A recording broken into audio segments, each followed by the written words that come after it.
वळत पुढच्या बातमीकडे मुंबईकरांसाठी महत्त्वाची बातमी आहे। मुंबईच्या तापमानात आठवडाभर चढउतार राहणार असल्याचा अंदाज आहे, कारण साप्ताहिक अंदाजानुसार तापमानात चढउतार राहील असं हवामान खात्यानं सांगितलंय।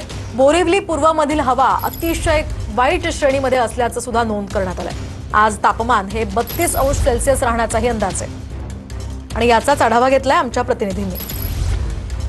गेल्या काही दिवसांपासून मुंबईमध्ये वातावरणात चढ उतार पाहायला मिळत आहे। आज देखील मुंबईमध्ये वातावरण जे आहे ते त्यामध्ये चढ उतार होत असताना पाहायला मिळते। काल कुलाबा वेधशाळेच्या अंदाजानुसार मुंबईमध्ये 33.7 अंश सेल्सिअस तापमानाची नोंद जी आहे ती झालेली आहे। त्याचसोबतच सांताक्रूज वेधशाळेच्या अंदाजानुसार 33.8 अंश सेल्सिअसची तापमानाची नोंद जी आहे ती नोंद झालेली आहे। परंतु मुंबईमध्ये गेले काही दिवस जो आहे तो तापमानात चढ उतार होत असताना पाहायला मिळते।